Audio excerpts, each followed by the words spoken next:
Welcome back to another, not Thursday, to Wednesday on the Pagan Perspective. I am your Wednesday host, Yeka, and this week we've been tackling a topic from our very own Angelo, and this is actually one of my very favorite topics that we've ever covered, and that is influences in our practice or path or whatever that aren't necessarily traditionally a spiritual thing or something that was originally geared at being specifically pagan.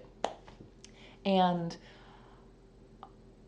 thinking about it, it was like I have so many different things that I could share. I was thinking a lot about my background from school and my professional background, and thinking about all of the classes and the work that I do on just a normal basis. But I started thinking about that and going, okay, well, actually, I went into ecology based on my beliefs as a pagan. I didn't find paganism from those things, but every class I took, every time I go out in the field, that has informed my understanding of the world and the way that I relate to it as a pagan. So, and I'm a particularly nerdy person, so I love my textbooks. I never put them away after I finish school. In fact, I continue to add to them and visit them on a very regular basis. So I've got all kinds of books that I was like, oh, well, should I pull out, this book or that book? But I decided instead of doing that, because I think that's something that anybody could access in a biology or chemistry or, whatever kind of course, I decided to share something a little bit more personal, which has been going on in my life recently, and an influence which is a little bit unusual, also kind of shown the nerdy side, that I have used to help me in my practice.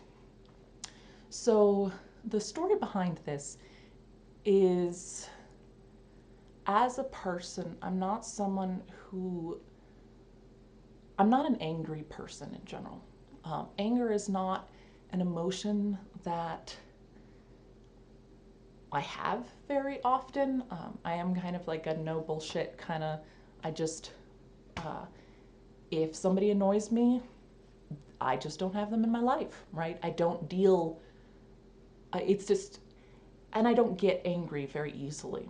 So over the last couple of weeks, I've had a situation where I have been struggling with some anger, and kind of despair coming from that. And it's been tricky for me because it's not something that I have a lot of practice dealing with. So I've had some of my usual techniques to, doing some meditation, doing some self-reflection, ritual, that sort of thing, to try and help me kind of cope with it a little bit. Just to give a quick background, I have some friends who, and this is the second time, not to these particular, it was a different group of people before, but some friends who were targeted by a group, which I would define as a hate group, that have been bullies, that are trying to run them out of business. And this group of people is part of a much larger movement that believes that they're heroes, believes that what they're doing is the right thing, but they're really hurting them. And I believe that, personally, I don't believe that what they're doing is based in a very solid understanding of the issue. And I don't want to get too deep into that because I don't think that this is an appropriate channel for this. This isn't a place for me to get on and try and convince you of that this particular movement is wrong and has got it or whatever, and is actually harming everybody or anything like that. That's not the point of this channel. I think it would be inappropriate for me to try and convince you of that. But I bring it up just to mention that it's something that I have been struggling with, that groups from this movement have targeted dear friends of mine a few years back. A completely different group of friends owned a business and had vandalism, and they were attacked as well. And so it's something that I've, often gone about and sort of ignored that stuff was happening. And I want to clarify, I don't think that people are bad. I think that the movement's really problematic. But when all of this happened, I started looking up and learning a little bit more about some of the things being done in the name of this, and it's made me angry and sad, because I think that it's coming from a place of misinformation for the most part, for misunderstanding, where the majority of the people involved are coming from they want to come from a good place, and I think that they're being misdirected. So I have been dealing with that and feeling despair and hopelessness from that. And I'm going to bring it back to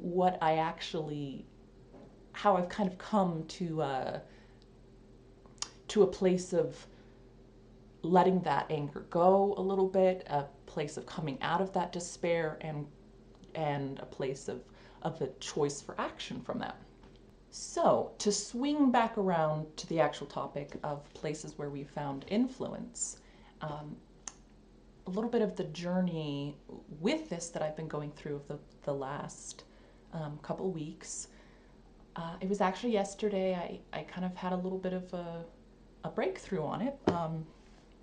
We were playing our weekly game of D&D, which is, just to show my nerdy side, something that I love. We played, my husband and I actually met playing tabletop RPGs, and I think that there's a lot of, it's a lot of fun to be able to really be a character. And for those of you who aren't really familiar with the structure of how something like Dungeons and Dragons works, is that you take on the character, the persona of somebody in a collective storytelling setting. And there's some rules depending on what system you're using that dictate what kinds of actions you can take and what sort of limitations there are with that. Dice are incorporated to add in a little bit of a random element to resolve uncertainties, and you can tell it's this really unique form of storytelling because nobody knows the outcome. It's not like a book that somebody wrote what happens. It's not like a video game where there's one or two or maybe three different outcomes depending on how you play it. It's something that everybody at the table creates together. And it's a little bit of, it's a more sophisticated version of make-believe. It's really what you're doing. But I've been playing a character, my first 5th edition character. We actually came back to those same characters, and we just started a high-level campaign, so 17th level. Basically the characters that we used to learn 5e when it first came out. And this character has really entered my heart as one of my favorites, and her name is Nimble, by the way, and she's a paladin, a gnome paladin of the Oath of the Ancients. And 5th edition did something really interesting with paladins that none of the previous editions had really captured. They created some options to play with paladins in a way that made them, at least to me, a little bit more interesting. Paladins are thematically really about belief. And in the past, they were usually presented as either these knights in shining armor or the opposite side of that, the black, terrible, knight. But one of the options that the base book, the Player's Handbook, and since then there's been more options created, but one of them that was created was the Oath of the Ancients, which is a little bit almost like if you mixed a druid with a paladin, and they they're very pagany actually. It's kind of fun. Um, their idea is that they serve the the more the primordial forces of the world of nature before the gods, that the source of what the gods come from. Anyways, um, let me try and get back to topic because I will go off on this forever. But she's been a lot of fun for me to play with because for several different things, but one of them has been because a lot of her beliefs are very different than mine. She has a right and wrong, and she's really strong in that belief that there is good and evil, which is very convenient when you're fighting Tiamat or liches or whatever. And the DM has definitely had fun kind of playing with that for me, trying to challenge that belief and help it to grow. So I was really um, studying her as a character because we were coming back and we had to come up with what they were doing in these 2 years, and talking with the DM about what kind of character arcs do we want to take her through on this journey, which is probably being a 17th level older character. This is probably her last march. So I was looking at the tenets, just pulling it right from the player's handbook, because again, that's where this was a very early character. And I was struck again by how sweet the tenets were, and I really liked them in the first place, but I didn't pay too much attention to them. And they are: kindle the light through your acts of mercy and kindness and forgiveness. Kindle the light of hope in the world, beating back despair. Um, shelter the light. Where there is good, beauty, love, and laughter in the world, stand against the wickedness that would swallow it. Where life flourishes, stand against the forces that would render it barren. Preserve your own light. Delight in song and laughter, in beauty and art. If you allow the light to die in your own heart, you can't preserve it in the world.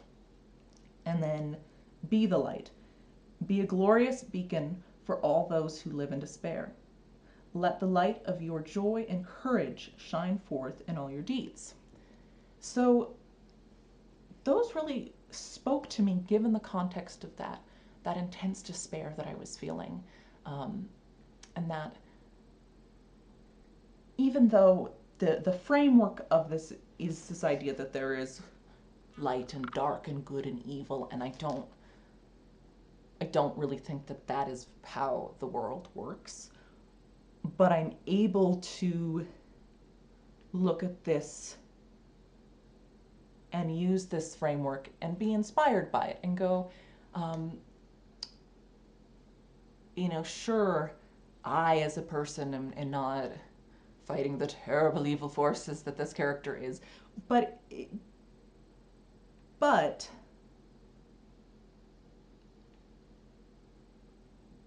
these are still important things, and given the whole context, it really helped me to look at this and go, wait, okay, so let me shelter that light, let me preserve that, let me share and spread that. And so let me take this anger that I've been feeling and compost it. Let me take it and change it into the fuel that I need to do something positive from a place of joy and of passion. Because the flip side of the anger that I've been feeling is that I think that there are beautiful, wonderful solutions and explorations and mysteries, and lots of knowledge to share that I have to share.